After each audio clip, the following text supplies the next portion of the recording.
4 amalan yang akan menerangi kita di alam kubur. Dunia bukan tempat terakhir untuk makhluk ciptaan Allah Subhanahu wa Ta'ala. Tapi kehidupan di dunia berperan penting bagi manusia untuk kehidupan selanjutnya di akhirat kelak. Hanya saja tidak banyak manusia yang memanfaatkan kesempatan tersebut. Bagi seseorang yang ingin meninggal dalam keadaan husnul khatimah, baik, hendaknya membiasakan diri untuk melakukan amalan yang diperintahkan oleh Allah Subhanahu wa Ta'ala. Selain itu, amalan yang telah dilakukan juga dapat menjadi penerang di alam kubur. Nah, kali ini kita akan membahas 4 amalan yang akan menerangi kita di alam kubur kelak. Pertama, menjaga salat 5 waktu.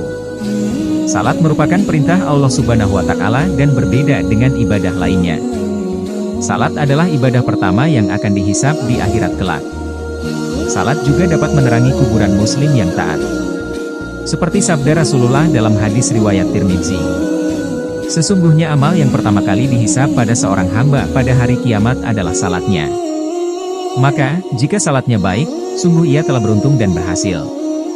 Dan jika salatnya rusak, sungguh ia telah gagal dan rugi. Jika berkurang sedikit dari salat wajibnya, maka Allah Ta'ala berfirman, lihatlah apakah hambaku memiliki salat sunnah. Maka disempurnakanlah apa yang kurang dari salat wajibnya. Kemudian begitu pula dengan seluruh amalnya. Hadis riwayat Tirmidzi. 2. Memperbanyak sedekah.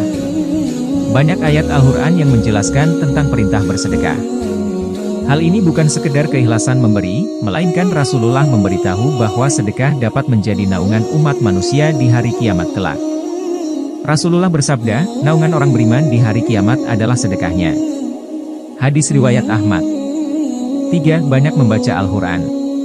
Sebagai umat muslim, membaca Al-Quran merupakan suatu ibadah yang dianjurkan. Sebagai kitab suci yang mulia, dengan membacanya akan membuat hati menjadi tenang.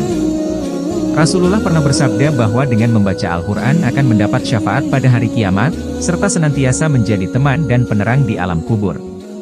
Bacalah Al-Quran karena sesungguhnya di hari kiamat nanti ia akan menjadi syafaat kepada orang-orang yang mengikutinya. Hadis riwayat Muslim. 4. Perbanyak bertasbih. Terakhir adalah perintah bertasbih. Ini sangat jelas disebutkan dalam Quran Surah Al-Ahzab ayat 41-42. Hai orang-orang yang beriman, berzikirlah dengan menyebut nama Allah, zikir yang sebanyak-banyaknya. Dan bertasbihlah kepadanya di waktu pagi dan petang.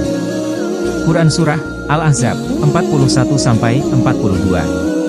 Anjuran bertasbih ini tentunya tidak akan luput dari keutamaan yang akan didapat oleh seseorang yang melaksanakannya. Salah satu keutamaan bertasbih adalah selalu dekat dengan Allah Subhanahu wa Ta'ala. Seperti hadis riwayat Muslim yang artinya, dari Abu Hurairah dia berkata, Nabi Shallallahu Alaihi Wasallam bersabda, Allah Azza wa Jalla berfirman, aku sesuai prasangka hambaku kepadaku, dan aku akan bersamanya selama ia mengingatku. Jika ia mengingatku dalam dirinya maka aku akan mengingatnya dalam diriku.